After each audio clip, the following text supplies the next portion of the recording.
ਵਾਹਿਗੁਰੂ ਸਾਹਿਬ ਜੀ। ਸੁਣੀ ਅਰਦਾਸ ਸੁਆਮੀ ਮੇਰੇ, ਸਰਬ ਕਲਾ ਬਣਿਆਈ। ਪ੍ਰਗਟ ਭਈ ਸਗਲੇ ਜੁਗ ਅੰਤਰ, ਗੁਰੂ ਨਾਨਕ ਕੀ ਵਡਿਆਈ। ਪ੍ਰਗਟ ਭਈ ਸਗਲੇ ਜੁਗ ਅੰਤਰ, ਗੁਰੂ ਨਾਨਕ ਕੀ ਵਡਿਆਈ। ਸਤਨਾਮ ਸ਼੍ਰੀ ਵਾਹਿਗੁਰੂ ਜੀ। ਬਾਬੇ ਕੀਤੀ ਸਿੱਧ ਗੋਸ਼ਟ, ਸ਼ਬਦ ਸ਼ਾਂਤ ਸਿੱਧਾਂ ਵਿੱਚ ਆਈ। ਜਿਣ ਮੇਲਾ ਸਿਵਰਾਤ ਦਾ, ਖਟ ਦਰਸ਼ਨ ਆਦੇਸ਼ ਕਰਾਈ। ਸਿੱਧ ਬੋਲਨ ਸ਼ੁਭ ਬਚਨ, ਧਨ ਨਾਨਕ ਤੇਰੀ ਵੱਡੀ ਕਮਾਈ। ਵੱਡਾ ਪੁਰਖ ਪ੍ਰਗਟਿਆ, ਕਲ ਯੁਗ ਅੰਦਰ ਜੋਤ ਜਗਾਈ। ਮੇਲਿਓਂ ਬਾਬਾ ਉੱਠਿਆ, ਮੁਲਤਾਨੇ ਦੀ ਜ਼ਿਆਰਤ ਜਾਈ। ਅੱਗੋਂ ਪੀਰ ਮੁਲਤਾਨ ਦੇ, ਦੁੱਧ ਕਟੋਰਾ ਭਰ ਲੈ ਆਈ। ਬਾਬੇ ਕੱਢ ਕਰ ਬਗਲ ਤੇ, ਚੰਬੇਲੀ ਦੁੱਧ ਵਿੱਚ ਮਿਲਾਈ। ਜਿਉਂ ਸਾਗਰ ਵਿੱਚ ਗੰਗ ਸਮਾਈ। ਵਾਹਿਗੁਰੂ ਜੀ ਕਾ ਖਾਲਸਾ, ਵਾਹਿਗੁਰੂ ਜੀ ਕੀ ਫਤਿਹ। ਸਤਿਗੁਰੂ ਗੁਰੂ ਗਰੀਬ ਨਿਵਾਜ ਧੰਨ ਧੰਨ ਸਾਹਿਬ ਸ਼੍ਰੀ ਗੁਰੂ ਗ੍ਰੰਥ ਸਾਹਿਬ ਮਹਾਰਾਜ ਸੱਚੇ ਪਾਤਸ਼ਾਹ ਜੀ ਦੀ ਪਾਵਨ ਗੁਰ ਗੋਦ ਵਿੱਚ ਸਜ ਬੈਠੀ ਸਨਮਾਨਯੋਗ ਸਾਧ ਸੰਗਤ ਵਡਭਾਗੀ ਹਾਂ।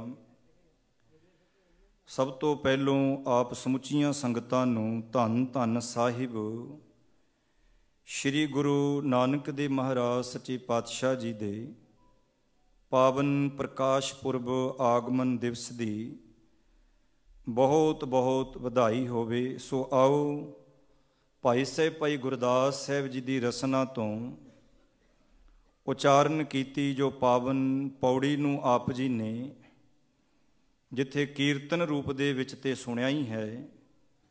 ਸੋ ਆਓ ਉਸੇ ਪੌੜੀ ਨੂੰ ਆਪਾਂ ਗੁਰ ਸ਼ਬਦ ਕਥਾ ਵਿਚਾਰ ਦੇ ਰੂਪ ਦੇ ਵਿੱਚ ਸ਼ਰਵਣ ਕਰੀਏ। ਇਸ ਪਾਵਨ ਪੌੜੀ ਦੇ ਵਿੱਚ ਭਾਈ ਗੁਰਦਾਸ ਸਾਹਿਬ ਜੀ ਨੇ ਜਿੱਥੇ ਗੱਲ ਅਧਿਆਤਮ ਕੀਤੀ ਹੈ, ਸ਼ਬਦ ਦੀ ਕੀਤੀ ਹੈ, ਤੋ ਨਾਲੋਂ ਨਾਲ ਭਾਈ ਸਾਹਿਬ ਜੀ ਨੇ ਗੱਲ ਇਤਿਹਾਸ ਦੀ ਵੀ ਕੀਤੀ ਹੈ। ਧੰਨ ਸ਼੍ਰੀ ਗੁਰੂ ਨਾਨਕ ਦੇਵ ਮਹਾਰਾਜ ਸੱਚੇ ਪਾਤਸ਼ਾਹ ਦੇ ਬਾਬਤ ਇੱਕ ਹੋਰ ਬੇਨਤੀ ਕਰਾਂ।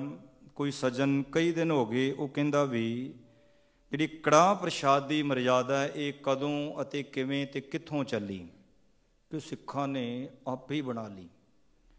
ਔਰ ਮੈਨੂੰ ਬੇਨਤੀ ਕੀਤੀ ਵੀ ਇਤਿਹਾਸ ਦੇ ਵਿੱਚ ਜ਼ਿਕਰ ਆਉਂਦਾ ਹੈ ਕਿ ਧੰਨ ਸ਼੍ਰੀ ਗੁਰੂ ਨਾਨਕ ਦੇਵ ਮਹਾਰਾਜ ਬਖਸ਼ਿਸ਼ਾਂ ਦੇ ਮਾਲਕ ਜਦੋਂ ਸਿੱਧਾਂ ਦੇ ਨਾਲ ਬਾਣੀ ਬਕਾਇਦਾ ਮੌਜੂਦ ਹੈ, ਸਿੱਧ ਗੋਸ਼ਟ। ਜੇ ਇਹ ਬਾਣੀ ਨਾ ਹੁੰਦੀ, ਸਿੱਧ ਗੋਸ਼ਟ ਬਾਣੀ ਜਿਹੜੀ ਦੱਖਣੀ ਓਂਕਾਰ ਤੋਂ ਬਾਅਦ ਆਰੰਭ ਹੁੰਦੀ ਹੈ, ਤੇ ਹੋ ਸਕਦਾ ਕਹਿ ਦਿੰਦੇ ਵੀ ਗੁਰੂ ਨਾਨਕ ਸਾਹਿਬ ਦੀ ਸਿੱਧਾਂ ਦੇ ਨਾਲ ਕੋਈ ਮੁਲਾਕਾਤ ਨਹੀਂ ਹੋਈ। ਸਿੱਧ ਪਲੱਸ ਗੋਸ਼ਟ, ਗੋਸ਼ਟ ਦੇ ਅਰਥ ਹੁੰਦੇ ਨੇ ਚਰਚਾ, ਵਿਚਾਰ ਕਰਨੀ। ਤੋ ਸਿੱਧਾਂ ਦੇ ਨਾਲ ਗੁਰੂ ਨਾਨਕ ਦੇਵ ਮਹਾਰਾਜ ਸੱਚੇ ਪਾਤਸ਼ਾਹ ਦੀ, ਪਰ ਉਹ ਜਿਹੜੇ ਸਿੱਧ ਸਨ ਉਹ ਕੋਈ ਆਮ ਨਹੀਂ ਸੀ ਵੀ ਉਹੀ ਵਿਹਲੇ ਤੁਰੇ ਫਿਰਦੇ ਸਨ ਜਾਂ ਉਹਨਾਂ ਨੂੰ ਕੁਛ ਆਉਂਦਾ ਨਹੀਂ ਸੀ।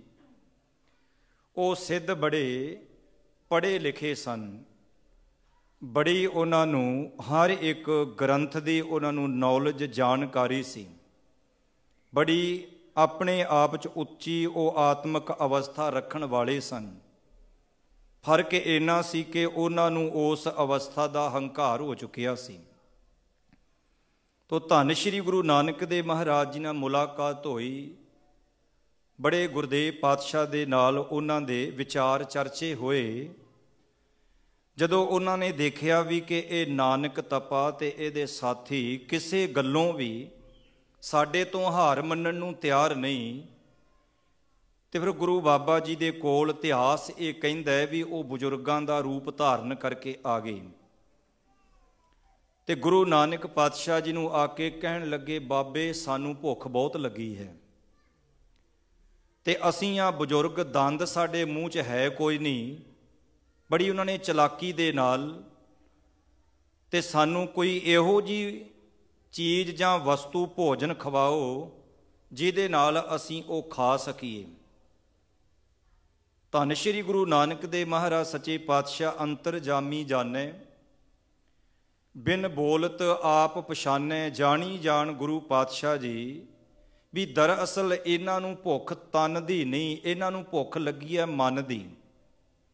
इन्हां दे अंदर हौमे हंकार है, ते ये जिहड़ा सवाल कर रहे ने ये सानू नीवां विखाउण लई कर रहे ने।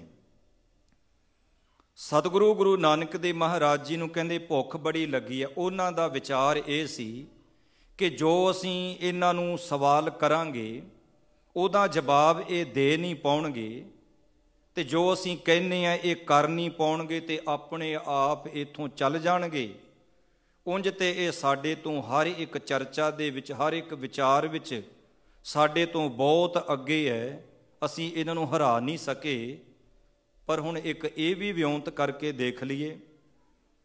जो इतिहास पढ़दे आ कहण लगे भुख बड़ी लगी, ते इतिहास दे पन्नियां दे विच जिहड़ा आपां कड़ाह प्रशाद छकदे आ, वैसे हुण ते कड़ाह प्रशाद टिशूआं ते लैने आ इदां फड़ के। कईयां नूं किहा हुण मैं हट गया, वो गल नूं आउंदे सिद्धे। कोई कहंदे कमेटी नूं करांगे फोन भी बाबा सानूं टोकदा। मैं कर लो भी, वो तो आप प्रसाद वरतों दे विचारे सेवा करदे। टिशूआं ते चलो जे कोई न्याणा छोटा बच्चा गलासियां पईयां, पर जे असीं इस गल्लों प्रसाद हत्थां ते प्रसाद लैण नूं तैयार नहीं, कहंदे गर्म बहुत हुंदा है। ते मैं पीजा किन्ना गर्म हुंदा है, भाफां निकलदियां हुंदियां ते तुन्नी तुरे आउने आ मूँह च। पर जदों प्रसाद इन्ना क लेना ते वो भी लेना टिशू पेपर ते, हत्थ ते नहीं लेना। हत्थ थंदे ना हो जाण जी, कपड़े ना। पिंडां चों आपां आए आ, उत्थे किहड़े नैपकिन किहड़े पेपर ने। तुसीं भी शायद असीं ते प्रसाद लैंदे फटाफट पूंझ के ना भी बाबे नूं पता ना लग जाए, हत्थ फिर अगे कर देने। तो बाबा पछाण लैंदा सी भी हत्थ थंदे जे भी दुबारे आया, कई बारी दिंदे भी नहीं सी। मैं तां बेनती कर लगा भी प्रसाद है जिहड़ा इतिहास विच तिहोला कड़ाह प्रसाद भी आया, ते पंचा मई तिहावल कड़ाह प्रसाद भी इहदा जिक्र आया। जदों गुरु नानक देव महाराज सच्चे पातशाह नूं कहंदे सानू इहो जी वस्तु छकाओ ताकि साडे दंद है कोई नहीं, तो धन श्री गुरु नानक देव महाराज सच्चे पातशाह ने उस वक्त ये जिहड़ा पहली दफा प्रसाद बनिया, जो तैयार करके अरदास बेनती कीती, कह लो परमात्मा दा शुकराना कह लो करके सारे सिद्धां नूं वरताया, ते अखीर उन्हां नूं झुकना पिया भी साडी चलाकी नूं गुरु नानक देव महाराज सच्चे पातशाह जाण गए ने। धन श्री गुरु नानक देव महाराज सच्चे पातशाह कहंदे जिहड़ी परमेश्वर दी दात है, जिद्दां प्रसाद एक मासूम बच्चा भी खा सकदा है, उहदे भी मूँह च दंद कोई नहीं, ते एक बजुर्ग भी इहनूं छक सकदा है। ਇਹਦਾ मतलब ये हो गया भी गुरु नानक की कृपा तो कोई भी वांझा रह नहीं सकता, कोई भी। तो सतगुरु गुरु नानक देव महाराज जी के शरण विच लाहौर का मनसुख एक व्यापारी भी आया सी। धन गुरु नानक देव महाराज जी के चरणों दे विच लिया के उन्हें धन दौलत पदार्थ ऐन ढेरी कर दिते। धन श्री गुरु नानक देव महाराज सच्चे पातशाह कहंदे बई ये की है? कहंदा जी मैं अज तो बाद सारा धन धर्म तो निशावर किया, मैं अज तो बाद धन नहीं कमाउणा, कोई धंधा नहीं करना। धन श्री गुरु नानक देव महाराज सच्चे पातशाह कहंदे मनसुख व्यापारी, असीं किसे दा काम धंधा छड़ाउण नहीं आए, ਅਸੀਂ ਕਿਸੇ ਦੀ ਮਾਇਆ ਦੇ ਉੱਪਰ ਪਲਣ ਵਾਸਤੇ ਨਹੀਂ ਆਏ। ਧੰਦਾ ਨਹੀਂ ਛੱਡਣਾ, ਕੰਮ ਧੰਦਾ ਕਿਰਤ ਨਹੀਂ ਛੱਡਣੀ। ਕਿਰਤ ਮਿਹਨਤ ਧੰਦਾ ਕਰਦਿਆਂ ਹੋਇਆਂ ਧਰਮ ਨੂੰ ਸੰਭਾਲ ਕੇ ਰੱਖਣਾ। ਧਰਮ ਤੋਂ ਭਾਵ ਆਪਣੇ ਫਰਜ਼ਾਂ ਤੋਂ ਨਹੀਂ ਭੱਜਣਾ। ਤੇ ਸਤਿਗੁਰੂ ਸੱਚੇ ਪਾਤਸ਼ਾਹ, ਮੈਂ ਤਾਂ ਧਨ ਬਹੁਤ ਕਮਾ ਲਿਆ, ਮੇਰੇ ਕੋਲ ਤਾਂ ਕਮੀ ਨਹੀਂ ਕਿਸੇ ਚੀਜ਼ ਦੀ। ਤੋ ਧੰਨ ਸ਼੍ਰੀ ਗੁਰੂ ਨਾਨਕ ਦੇਵ ਮਹਾਰਾਜ ਸੱਚੇ ਪਾਤਸ਼ਾਹ ਕਹਿੰਦੇ, ਅੰਮ੍ਰਿਤ ਵੇਲੇ ਉੱਠ ਕੇ ਤੂੰ ਬਾਣੀ ਪੜ੍ਹਿਆ ਕਰ ਤੇ ਇਹ ਤਿਹਾਵਲ ਕੜਾਹ ਪ੍ਰਸ਼ਾਦ ਦੀ ਦੇਗ ਤਿਆਰ ਕਰਕੇ ਉਹਦੇ ਉੱਪਰ ਇੱਕ ਟਕਾ ਰੱਖ ਕੇ ਅਰਦਾਸ ਕਰਿਆ ਕਰ। ਕਹਿੰਦਾ ਜੀ ਇਹਦਾ ਕੀ ਮਹੱਤਵ?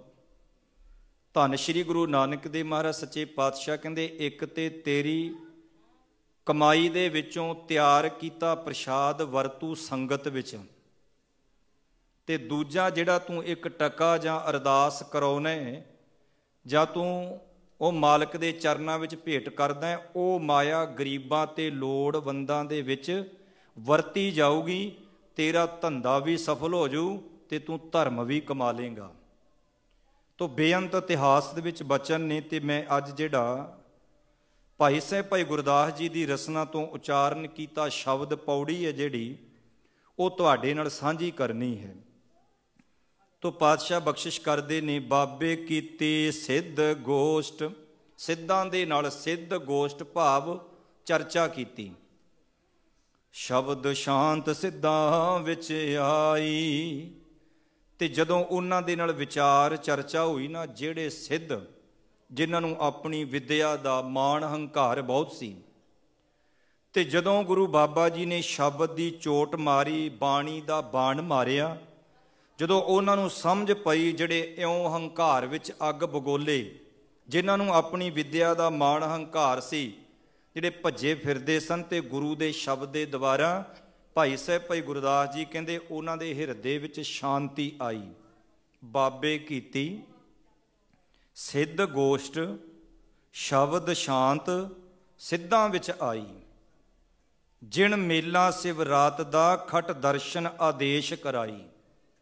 ਜਦੋਂ ਜਗਤ ਗੁਰੂ ਨਾਨਕ ਦੇਵ ਮਹਾਰਾਜ ਸ਼ਿਵਰਾਤਰੀ ਦੇ ਮੇਲੇ ਤੇ ਪਹੁੰਚੇ ਸਨ, ਤਾਂ ਫਿਰ ਜਿਹੜੇ ਉੱਥੇ ਵੱਖੋ ਵੱਖ ਧਰਮਾਂ ਦੇ ਲੋਕ ਆਏ ਸਨ, ਉਹਨਾਂ ਨੂੰ ਵੀ ਗੁਰੂ ਪਾਤਸ਼ਾਹ ਦੇ ਨਾਲ ਚਰਚਾ ਕਰਨ ਦਾ ਬੜਾ ਚਾਅ ਸੀ। ਅਖੀਰ ਸਭ ਖਟ ਦਰਸ਼ਨ ਆਦੇਸ਼ ਕਰਾਈ। ਖਟ ਮੀਨਜ 6 ਸਾਰੇ ਧਰਮਾਂ ਦੇ ਲੋਕ ਆਏ, ਤੇ ਅਖੀਰ ਗੁਰੂ ਨਾਨਕ ਪਾਤਸ਼ਾਹ ਦੇ ਦਰਸ਼ਨ ਕਰਕੇ, ਦਰਸ਼ਨ ਤੋਂ ਭਾਵ ਗੁਰੂ ਦੇ ਉਪਦੇਸ਼ ਨੂੰ ਜਦੋਂ ਸਮਝਿਆ ਕਿ ਰੱਬ ਦੇ ਘਰ ਦੀ ਤਾਂ ਗੱਲ ਹੀ ਕੁਝ ਹੋਰ ਹੈ, ਤੇ ਆਦੇਸ਼ ਕਰਾਈ।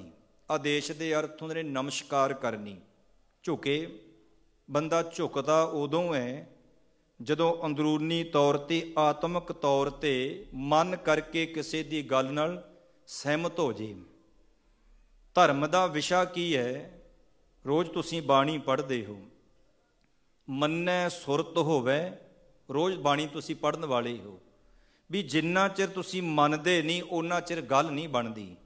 ਤੋ ਜਿਣ ਮੇਲਾ ਸਿਵਰਾਤ ਦਾ ਖਟ ਦਰਸ਼ਨ ਆਦੇਸ਼ ਕਰਾਈ। ਕੁਝ ਸਮਾਂ ਸਤਿਗੁਰੂ ਇੱਥੇ ਮੇਲੇ ਵਿੱਚ ਠਹਿਰੇ, ਪਰ ਜਦੋਂ ਸਭ ਨੂੰ ਪਤਾ ਲੱਗਿਆ ਕਿ ਇਹ ਤਾਂ ਸਭ ਤੋਂ ਮਹਾਨ ਨੇ, ਅਸੀਂ ਤੇ ਐਵੇਂ ਹੰਕਾਰ ਵਿੱਚ ਵਿਦਿਆ ਪੜ੍ਹ ਕੇ, ਬ੍ਰਹਮ ਸੇਖ ਗੁਰੂ ਨਾਨਕ ਪਾਤਸ਼ਾਹ ਜਦੋਂ ਇਹਦੇ ਕੋਲ ਪਹੁੰਚੇ ਸਨ ਕਸ਼ਮੀਰ ਦੀ ਧਰਤੀ ਤੇ, ਇਹਨੂੰ ਵੀ ਆਪਣੀ ਵਿਦਿਆ ਦਾ ਬੜਾ ਮਾਣ ਸੀ। ਹਰ ਇੱਕ ਦੇ ਨਾਲ ਇਹ ਚਰਚਾ ਕਰਦਾ, ਬੜੀਆਂ ਇਹਨੇ ਕਿਤਾਬਾਂ, ਬੜੇ ਇਹਨੇ ਧਾਰਮਿਕ ਗ੍ਰੰਥ ਆਪਦੇ ਕੋਲ ਰੱਖੇ। ਤੇ ਜਦੋਂ ਗੁਰੂ ਨਾਨਕ ਦੇਵ ਮਹਾਰਾਜ ਸੱਚੇ ਪਾਤਸ਼ਾਹ ਪਹੁੰਚੇ ਤੇ ਕਹਿੰਦਾ ਮੇਰੇ ਨਾਲ ਚਰਚਾ ਕਰੋ। ਤੋ ਸਤਿਗੁਰੂ ਗੁਰੂ ਨਾਨਕ ਦੇਵ ਮਹਾਰਾਜ ਸੱਚੇ ਪਾਤਸ਼ਾਹ ਨੇ ਆਸਾ ਜੀ ਦੀ ਵਾਰ ਹੈ ਨਾ ਜਿਹੜੀ, ਉਹ ਇੱਕ ਜਗ੍ਹਾ ਨਹੀਂ ਉਚਾਰਨ ਕੀਤੀ। ਇਤਿਹਾਸ ਕਹਿੰਦਾ ਗੁਰੂ ਨਾਨਕ ਦੇਵ ਮਹਾਰਾਜ ਸੱਚੇ ਪਾਤਸ਼ਾਹ ਨੇ ਉੱਥੇ ਫਿਰ ਇਹ ਬਚਨ ਆਖਿਆ, ਪੜ ਪੜ ਗੱਡੀ ਲੱਦੀ ਹੈ, ਪੜ ਪੜ ਭਰੀ ਹੈ ਸਾਥ, ਪੜ ਪੜ ਬੇੜੀ ਪਾਈ ਹੈ। ਸਤਿਗੁਰਾਂ ਨੇ ਸਮਝਾਇਆ ਕਿ ਭਾਵੇਂ ਗੱਡਿਆਂ ਦੇ ਗੱਡੇ ਲੱਦ ਲਓ, ਇੰਨੀ ਕੁ ਵਿਦਿਆ ਦੇ ਧਾਰਮਿਕ ਗ੍ਰੰਥ ਇਕੱਠੇ ਕਰ ਲਓ, ਭਾਵੇਂ ਆਲੇ ਦੁਆਲੇ ਰੱਖ ਲਈਏ, ਪਰ ਕਹਿੰਦੇ ਇਕੱਲਾ ਪੜ੍ਹਨ ਦੇ ਨਾਲ ਗੱਲ ਨਹੀਂ ਬਣਨੀ। ਅਖੀਰਲੀਆਂ ਪੰਕਤੀਆਂ ਨੇ, ਨਾਨਕ ਲੇਖੈ ਇੱਕ ਗੱਲ ਹੋਰ ਹਉਮੈ ਝਖਣਾ ਝਾਖ, ਸ਼ਲੋਕ ਦੀ ਅਖੀਰਲੀ ਪੰਕਤੀ, ਵੀ ਜੋ ਕੁਝ ਵੀ ਦੁਨੀਆ ਦੇ ਵਿੱਚ ਕਰ ਰਹੇ ਆ, ਜੋ ਹਉਮੈ ਵਸ ਹੋ ਕੇ ਕਰਦੇ ਆ, ਤਾਂ ਗੁਰੂ ਨਾਨਕ ਦੇਵ ਸੱਚੇ ਪਾਤਸ਼ਾਹ ਕਹਿੰਦੇ ਇਹ ਝੱਖ ਤੋਂ ਸਿਵਾਏ ਹੋਰ ਕੁਝ ਨਹੀਂ।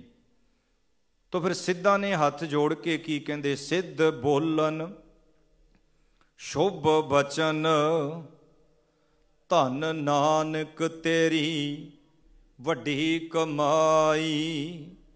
ਆਪਣੇ ਮੁਖ ਦੇ ਵਿੱਚੋਂ ਹੁਣ ਮਿੱਠੇ ਮਿੱਠੇ ਬਚਨ ਬੋਲਦੇ ਨੇ, ਬੜੇ ਪਿਆਰ ਵਾਲੇ। ਜਿਸ ਮੁਖ ਦੇ ਵਿੱਚੋਂ ਹੰਕਾਰ ਭਰੇ ਲਫ਼ਜ਼ ਬੋਲਦੇ ਸਨ, ਉਸੇ ਮੁਖ ਦੇ ਵਿੱਚ ਹੁਣ ਹੱਥ ਜੋੜ ਕੇ ਕਹਿੰਦੇ, ਐ ਨਾਨਕ ਜੀ ਤੁਹਾਡੀ ਕਮਾਈ ਬਹੁਤ ਵੱਡੀ ਹੈ, ਤੁਹਾਡੀ ਬਰਾਬਰ ਤਾਂ ਅਸੀਂ ਨਹੀਂ ਕਰ ਸਕਦੇ। ਸਿੱਧ ਬੋਲਣ ਸ਼ੁਭ ਬਚਨ, ਧਨ, ਧਨ ਦੇ ਅਰਥ ਨੇ ਸਿਫਤ ਸਲਾਉਣ ਯੋਗ, ਤੁਹਾਡੀ ਜਿਹੜੀ ਕਮਾਈ ਹੈ। ਵੱਡਾ ਪੁਰਖ ਪ੍ਰਗਟਿਆ ਕਲ ਯੁਗ ਅੰਦਰ ਜੋਤ ਜਗਾਈ।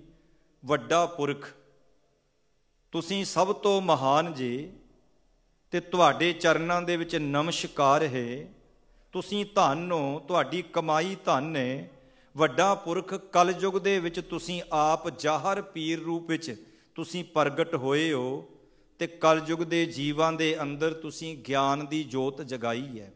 ਵੱਡਾ ਪੁਰਖ ਪ੍ਰਗਟਿਆ। ਹਮੇਸ਼ਾ ਬੇਨਤੀ ਕਰਦੇ ਆ ਕਿ ਪਹਿਲੇ ਜਾਮੇ ਦੀ ਗੱਲ ਕੀਤੀ ਤੇ ਆਖਿਆ ਸਤਿਗੁਰ ਨਾਨਕ ਪ੍ਰਗਟਿਆ। ਜੇ 10ਵੇਂ ਜਾਮੇ ਦੀ ਗੱਲ ਆਈ ਤੇ ਭਾਈ ਸਾਹਿਬ ਭਾਈ ਗੁਰਦਾਸ ਸਿੰਘ ਜੀ ਨੇ ਆਖਿਆ ਵਹਿ ਪ੍ਰਗਟਿਓ ਮਰਦ ਅਗੰਬੜਾ ਵਰਿਆਮ ਅਕੇਲਾ। ਜਿਹਦਾ ਜਨਮ ਹੋਇਆ ਉਹਦੀ ਮੌਤ ਅਵਸ਼ ਹੋਏਗੀ। ਪਰ ਗੁਰੂ ਨਾਨਕ ਦੇਵ ਸੱਚੇ ਪਾਤਸ਼ਾਹ ਦਾ ਜੇ ਦੇਖੀਏ 1469 ਨੂੰ ਮਹਿਤਾ ਕਲਿਆਣ ਦਾਸ ਜੀ ਦੇ ਘਰ ਮਾਤਾ ਤ੍ਰਿਪਤਾ ਜੀ ਦੀ ਕੁੱਖ ਤੋਂ ਰਾਏ ਭੋਏ ਦੀ ਤਲਵੰਡੀ ਵਿਖੇ ਗੁਰੂ ਨਾਨਕ ਦੇ ਮਹਾਰਾਜ ਸੱਚੇ ਪਾਤਸ਼ਾਹ ਦਾ ਇੱਕ ਸਰੀਰਕ ਰੂਪ ਦੇ ਵਿੱਚ ਜਿਹੜਾ ਜਨਮ ਹੁੰਦਾ ਹੈ, ਉਹਦੀ ਡੇਟ ਫਿਕਸ ਹੈ। ਜੋਤੀ ਜੋਤ ਸਮਾਏ ਉਹ ਤਰੀਕ ਵੀ ਹੈ। ਪਰ ਇੱਥੇ ਗੱਲ ਹੈ ਵੱਡਾ ਪੁਰਖ ਪ੍ਰਗਟਿਆ ਕਲਯੁਗ ਅੰਦਰ ਜੋਤ ਜਗਾਈ। ਤੇ ਜੋ ਗੁਰੂ ਨਾਨਕ ਦੇ ਮਹਾਰਾਜ ਜੀ ਦੇ ਅੰਦਰ ਸ਼ਬਦ ਪ੍ਰਗਟ ਹੋਇਆ ਨਾ, ਸ਼ਬਦ ਹਮੇਸ਼ਾ ਪ੍ਰਗਟ ਹੁੰਦਾ ਹੈ। ਤੋ ਵੱਡਾ ਪੁਰਖ ਪ੍ਰਗਟਿਆ ਕਲਯੁਗ ਅੰਦਰ ਜੋਤ ਜਗਾਈ। ਤੇ ਅਗਲੇ ਜਿਹੜੇ ਬਚਨ ਨੇ, ਜਿਹੜੀਆਂ 4 ਪੰਕਤੀਆਂ ਨੇ, ਉਹਦੇ ਵਿੱਚ ਭਾਈ ਸਾਹਿਬ ਭਾਈ ਗੁਰਦਾਸ ਸਾਹਿਬ ਜੀ ਨੇ ਬੜਾ ਪਿਆਰਾ ਜ਼ਿਕਰ ਕੀਤਾ ਹੈ ਕਿ ਸਤਿਗੁਰੂ ਜੀ ਇੱਥੇ ਅਚਲ ਵਟਾਲੇ ਸ਼ਿਵਰਾਤਰੀ ਦੇ ਮੇਲੇ ਤੇ ਰਹੇ। ਇੱਥੇ ਸਿੱਧ ਆਏ, ਚਰਚਾ ਹੋਈ। ਅਖੀਰ ਗੁਰੂ ਨਾਨਕ ਦੇ ਮਹਾਰਾਜ ਜੀ ਦੇ ਬੋਲਾਂ ਸ਼ਬਦਾਂ ਨਾਲ ਉਹ ਸਹਿਮਤ ਹੋਏ ਤੇ ਇਧਰੋਂ ਫਿਰ ਮੁਲਤਾਨ ਦੀ ਧਰਤੀ ਦੇ ਵੱਲ ਗੁਰੂ ਬਾਬਾ ਜੀ ਨੇ ਤਿਆਰੀ ਕੀਤੀ। ਮੇਲਿਓਂ ਬਾਬਾ ਉੱਠਿਆ ਮੁਲਤਾਨੇ ਦੀ ਜਾਰਤ ਜਾਈ। ਅੱਗੋਂ ਪੀਰ ਮੁਲਤਾਨ ਦੇ ਦੁੱਧ ਕਟੋਰਾ ਭਰ ਲੈ ਆਈ। ਜਦੋਂ ਜਗਤ ਗੁਰੂ ਨਾਨਕ ਦੇ ਮਹਾਰਾਜ ਸੱਚੇ ਪਾਤਸ਼ਾਹ ਇੱਥੋਂ ਚਾਲੇ ਪਾਏ, ਮੁਲਤਾਨ ਦੀ ਜਾਰਤ ਕਰਨ ਵਾਸਤੇ ਜਦੋਂ ਪਹੁੰਚੇ ਤਾਂ ਉੱਥੇ ਪੀਰਾਂ ਦੀ ਗਿਣਤੀ ਬੜੀ ਸੀ।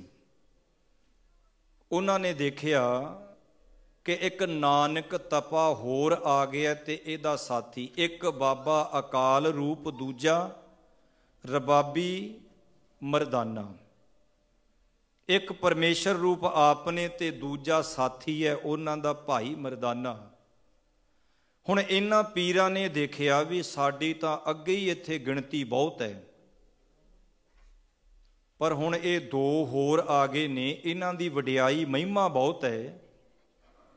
ਤੇ ਹੁਣ ਇਹਨਾਂ ਨੂੰ ਇੱਥੋਂ ਜੇ ਤਾਂ ਜਾਣ ਵਾਸਤੇ ਸਿੱਧਾ ਕਿਹਾ, ਕਿਉਂਕਿ ਇੱਕ ਭਾਸ਼ਾ, ਇੱਕ ਵਿਦਿਆ ਪਹਿਲਾਂ ਟੀਵੀ ਤੇ ਆਉਂਦੀ ਹੁੰਦੀ ਸੀ, ਇਸ਼ਾਰਿਆਂ ਵਾਲੀ ਭਾਸ਼ਾ, ਗੂੰਗਿਆਂ ਦੀ ਵੀ ਭਾਸ਼ਾ ਇੱਕ ਹੁੰਦੀ ਹੈ।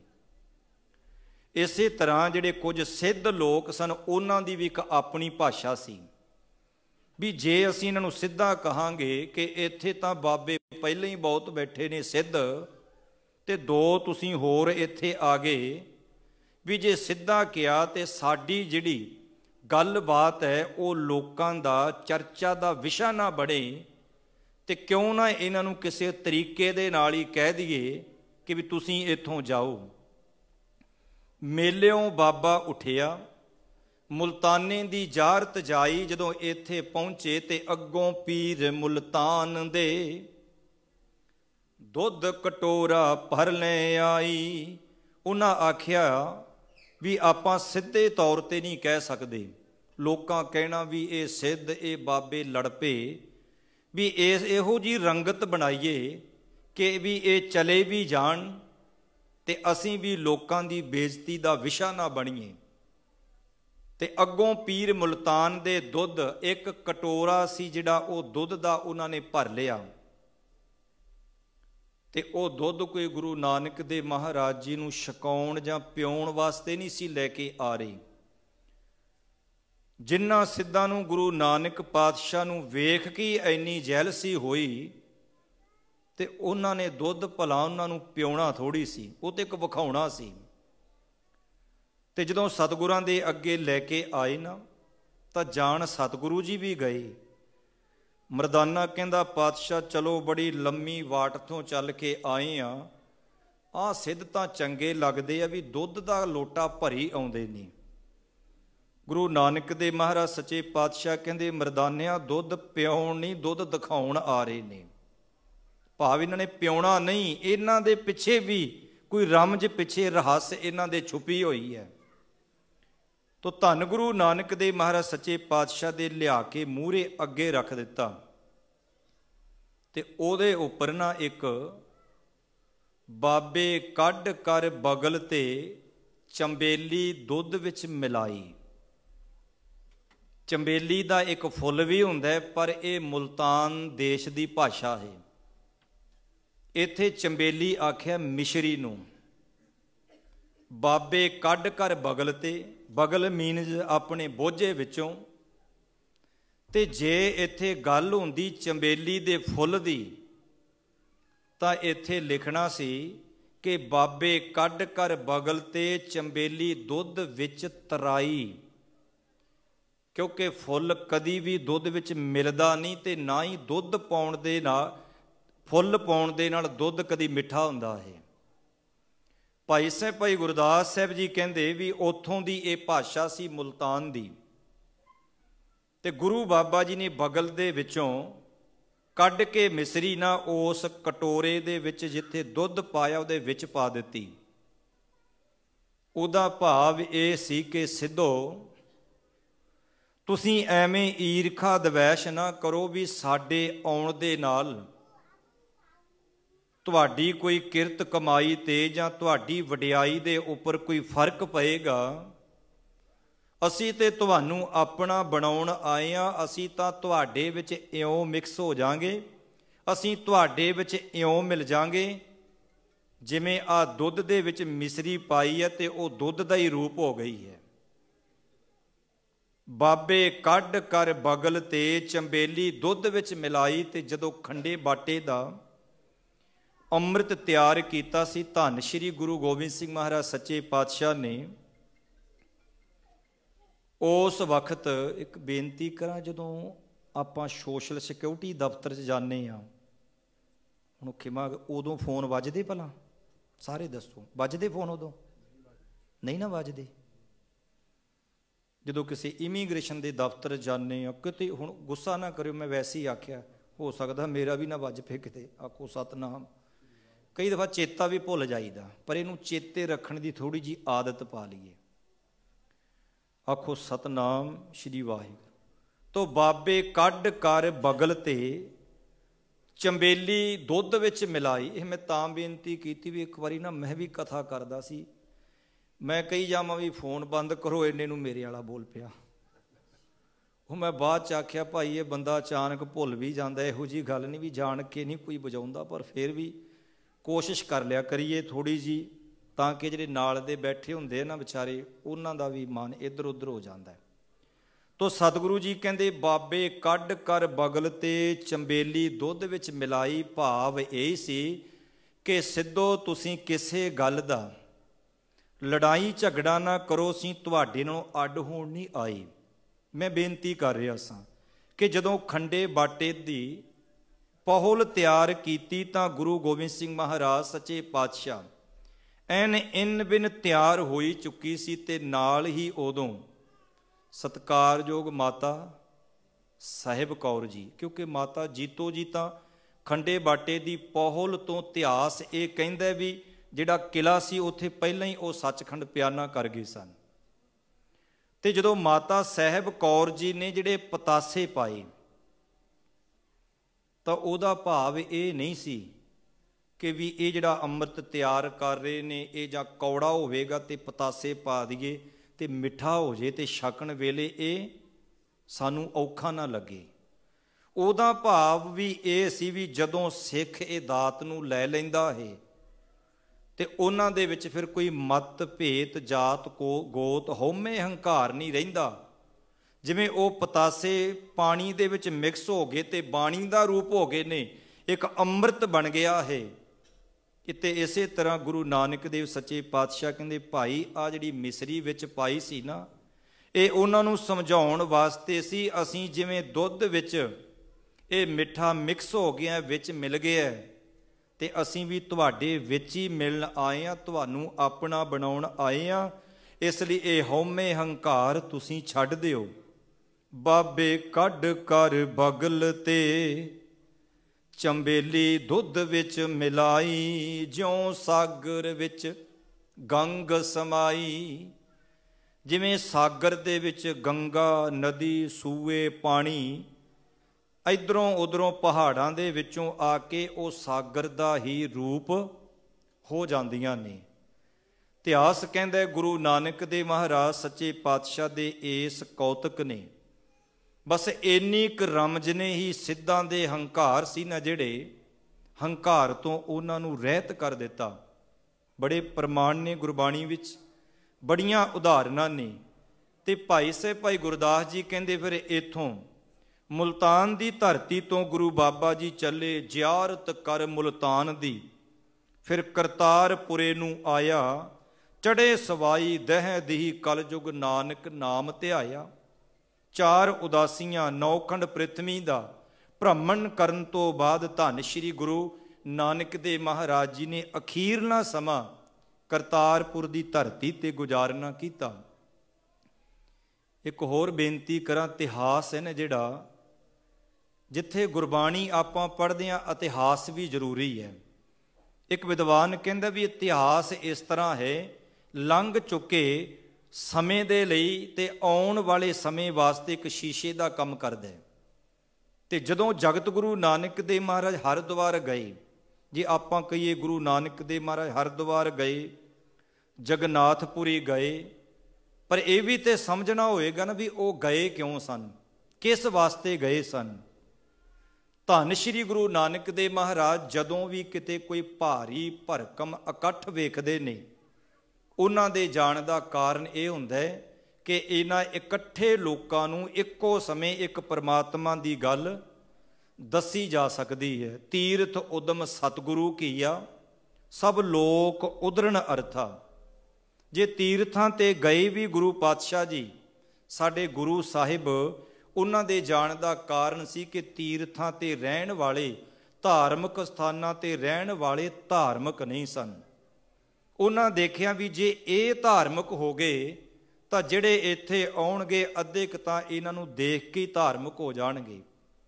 ਜਦੋਂ ਗੁਰੂ ਬਾਬਾ ਜੀ ਹਰਿਦੁਆਰ ਪਹੁੰਚੇ ਤਾਂ ਜਿਹੜੇ ਫਿਰ ਉੱਥੇ ਹਰਿਦੁਆਰ ਦੇ ਪਾਂਡੇ ਨੇ, ਪੰਡਤ ਨੇ, ਉਹ ਫਿਰ ਉਸ ਪਾਣੀ ਦੇ ਵਿੱਚ ਖਲੋ ਕੇ ਚੜ੍ਹਦੇ ਵੱਲ ਪਾਣੀ ਦੇ ਬੁੱਕ ਭਰ ਭਰ ਕੇ ਪਾ ਰਹੇ ਨੇ। ਧੰਨ ਸ਼੍ਰੀ ਗੁਰੂ ਨਾਨਕ ਦੇਵ ਮਹਾਰਾਜ ਜੀ ਨੇ ਵੇਖੋ ਜਦੋਂ ਦੁਨੀਆ ਵਿੱਚ ਤੁਸੀਂ ਵੱਖਰਾ ਕਰੋਗੇ ਨਾ ਲੋਕਾਂ ਦਾ ਧਿਆਨ ਤਾਂ ਹੀ ਖਿੱਚਿਆ ਜਾਣਾ ਹੈ। ਜਦੋਂ ਗੁਰੂ ਨਾਨਕ ਪਾਤਸ਼ਾਹ ਪਹੁੰਚੇ ਉਹ ਸਾਰੇ ਚੜ੍ਹਦੇ ਵੱਲ ਪਾਣੀ ਦੇ ਬੁੱਕ ਲੈ ਬੁੱਕ ਨੇਰੀਆਂ ਲਿਆ ਰੱਖੀਆਂ ਉਹਨਾਂ ਨੇ, ਬਹੁਤ ਇਕੱਠ ਹਜ਼ਾਰਾਂ ਦੀ ਗਿਣਤੀ। ਧੰਨ ਸ਼੍ਰੀ ਗੁਰੂ ਨਾਨਕ ਦੇਵ ਮਹਾਰਾਜ ਜੀ ਨੇ ਦੂਜੇ ਪਾਸੇ ਮੂੰਹ ਕਰਕੇ ਲਹਿੰਦੇ ਵੱਲ ਪਾਣੀ ਦੇਣ ਲੱਗ ਪਏ ਤੇ ਸਾਰੇ ਹੈਰਾਨ ਨੇ, ਕਹਿਣ ਲੱਗੇ ਹੈ ਇਹ ਕੌਣ ਆ ਗਿਆ। ਕੋਈ ਹੋ ਸਕਦਾ ਹੈ ਬਾਣੀ ਵਿੱਚ ਵੀ ਬਚਨ ਆਏ ਨੇ, ਜੇ ਬਿਤਾਲਾ ਭੂਤਨਾ ਲਫ਼ਜ਼ ਆਇਆ ਨਾ ਤਾਂ ਉਹਨਾਂ ਨੇ ਇਹ ਵੀ ਆਖਿਆ ਹੋਣਾ ਵੀ ਇਹ ਪਾਗਲ ਕੌਣ ਆ ਗਿਆ, ਵੀ ਪਾਣੀ ਚੜ੍ਹਦੇ ਵੱਲ ਦੇਣਾ ਚਾਹੀਦਾ ਹੈ ਤੇ ਇਹ ਲਹਿੰਦੇ ਵੱਲ ਆ ਕੇ ਕਹਿਣ ਲੱਗੇ ਵੀ ਕੌਣ ਹੈ ਤੂੰ। ਪਹਿਲਾਂ ਤਾਂ ਸਾਰੇ ਹੱਸੇ ਵੇਖ ਕੇ, ਆ ਕੇ ਕਹਿਣ ਲੱਗੇ ਕੌਣ ਹੈ ਤੂੰ, ਕਰ ਕੀ ਰਿਹਾ ਹੈ। ਤੇ ਗੁਰੂ ਨਾਨਕ ਦੇਵ ਮਹਾਰਾਜ ਸੱਚੇ ਪਾਤਸ਼ਾਹ ਕਹਿੰਦੇ ਪਹਿਲਾਂ ਦੱਸੋ ਵੀ ਤੁਸੀਂ ਕੀ ਕਰਦੇ ਹੋ। ਉਹ ਕਹਿੰਦੇ ਸਾਡੇ ਜਿਹੜੇ ਪਿੱਤਰ, ਜਿਹੜੇ ਬਜ਼ੁਰਗ ਬਾਪੂ ਜਿਹੜੇ ਮਰ ਗਏ ਸੀ ਨਾ, ਚੜ੍ਹਾਈ ਕਰ ਗਏ, ਤੇ ਉਹਨਾਂ ਨੂੰ ਅਸੀਂ ਆਪਣੇ ਪਿਤਰਾਂ ਨੂੰ ਪਾਣੀ ਦੇ ਰਹੇ ਹਾਂ। ਗੁਰੂ ਨਾਨਕ ਦੇਵ ਮਹਾਰਾਜ ਸੱਚੇ ਪਾਤਸ਼ਾਹ ਕਹਿੰਦੇ ਇੱਥੋਂ ਕਿੰਨੀ ਕੁ ਦੂਰ ਰਹਿੰਦੇ ਤੁਹਾਡੇ ਪਿੱਤਰ? ਪਤਾ ਤੇ ਹੈ ਵੀ ਇਹ ਕਰ ਕੀ ਰਹੇ ਨੇ, ਪਰ ਉਹਨਾਂ ਦੇ ਸਵਾਲ ਦਾ ਜਵਾਬ ਉਹਨਾਂ ਦੇ ਸਵਾਲ ਵਿੱਚੋਂ ਦੇਣਾ ਹੈ। ਕਹਿਣ ਲੱਗੇ ਉਹ ਤਾਂ ਲੱਖਾਂ ਕਰੋੜਾਂ ਦੀ ਵੀ ਜੇ ਗਿਣਤੀ ਕਰ ਲਈਏ ਉਦੋਂ ਵੀ ਵੱਧ ਦੂਰ ਨੇ। ਤੇ ਸਤਿਗੁਰੂ ਗੁਰੂ ਨਾਨਕ ਦੇਵ ਮਹਾਰਾਜ ਕਹਿੰਦੇ ਮੈਂ ਕਰਤਾਰਪੁਰ ਤੋਂ ਆਇਆ, ਤੇ ਜਦੋਂ ਮੈਂ ਆਇਆ ਸੀ ਤੇ ਉਦੋਂ ਜਿਹੜੀ ਖੇਤੀ ਸੀ, ਝੋਨਾ ਕਣਕ ਕੁਛ ਵੀ ਕਹਿ ਲਓ, ਫਸਲ ਬੀਜ ਕੇ ਆਇਆ ਸਾਂ ਤੇ ਸੋਚਿਆ ਵੀ ਪਤਾ ਨਹੀਂ ਤੇ ਕਿੰਨੇ ਕੁ ਦਿਨ ਲੱਗ ਜਾਣ, ਤੇ ਮੈਂ ਇੱਥੋਂ ਕਰਤਾਰਪੁਰ ਨੂੰ ਪਾਣੀ ਭੇਜ ਰਿਹਾ ਆਪਣੀ ਖੇਤੀ ਫਸਲ ਨੂੰ। ਸਾਰੇ ਫੇਰ ਹੱਸ ਪਏ, ਕਹਿੰਦੇ ਕਰਤਾਰਪੁਰ ਕਿੰਨੀ ਕੁ ਦੂਰ ਹੈ? ਉਹ ਕਹਿਣ ਲੱਗੇ ਇੱਥੋਂ ਹੋਏਗਾ ਕੋਈ 200-250 ਮੀਲ ਦੀ ਵਿੱਥ ਤੇ, ਹਰਿਦੁਆਰ ਤੋਂ ਕਰਤਾਰਪੁਰ। ਉਹ ਕਹਿਣ ਲੱਗੇ ਇੰਨੀ ਦੂਰ ਪਾਣੀ ਕਿਵੇਂ ਜਾ ਸਕਦਾ ਹੈ? ਤਾਂ ਗੁਰੂ ਨਾਨਕ ਦੇਵ ਮਹਾਰਾਜ ਜੀ ਕਹਿੰਦੇ ਤੁਹਾਡੇ ਸੂਰਜ ਨਾਲੋਂ ਤਾਂ ਨੇੜੇ ਹੀ ਹੈ। ਵੀ ਜੇ ਤੁਹਾਡਾ ਲੱਖਾਂ ਕਰੋੜਾਂ ਦੀ ਦੂਰੀ ਤੇ ਤੁਹਾਡਾ ਦਿੱਤਾ ਪਾਣੀ ਜੇ ਤੁਹਾਡੇ ਉਹਨਾਂ ਮਰੇ ਬਜ਼ੁਰਗ ਪਿਤਰਾਂ ਤੱਕ ਪਹੁੰਚ ਸਕਦਾ ਹੈ, ਤਾਂ 200-250 ਮੀਲ ਹੈ ਇੱਥੋਂ ਕਰਤਾਰਪੁਰ, ਤੇ ਮੇਰਾ ਦਿੱਤਾ ਪਾਣੀ ਮੇਰੀ ਖੇਤੀ ਤੱਕ ਕਿਉਂ ਨਹੀਂ ਪਹੁੰਚ ਸਕਦਾ? ਬਸ ਗੱਲ ਸੀ ਲੌਜਿਕ ਵਾਲੀ, ਸਭ ਦਾ ਧਿਆਨ ਇੱਕਦਮ ਖਿੱਚਿਆ ਗਿਆ। ਕਹਿਣ ਲੱਗੇ ਵੀ ਇਹ ਨਾਨਕ ਗੱਲ ਤਾਂ ਬਿਲਕੁਲ ਸਹੀ ਕਰਦਾ ਹੈ। ਜੇ ਸਾਡਾ ਪਾਣੀ ਉੱਥੇ ਪਹੁੰਚ ਸਕਦਾ ਹੈ ਤੇ ਪਹੁੰਚ ਫਿਰ ਇਹਦਾ ਵੀ ਸਕਦਾ ਹੈ। ਪਰ ਧੰਨ ਸ਼੍ਰੀ ਗੁਰੂ ਨਾਨਕ ਦੇਵ ਮਹਾਰਾਜ ਸੱਚੇ ਪਾਤਸ਼ਾਹ ਕਹਿਣ ਲੱਗੇ ਨਹੀਂ, ਜੀਵਤ ਪਿਤਰ ਨਾ ਮਾਨੈ ਕੋ ਭਗਤ, ਕਬੀਰ ਸਾਹਿਬ ਦਾ ਬਚਨ ਹੈ।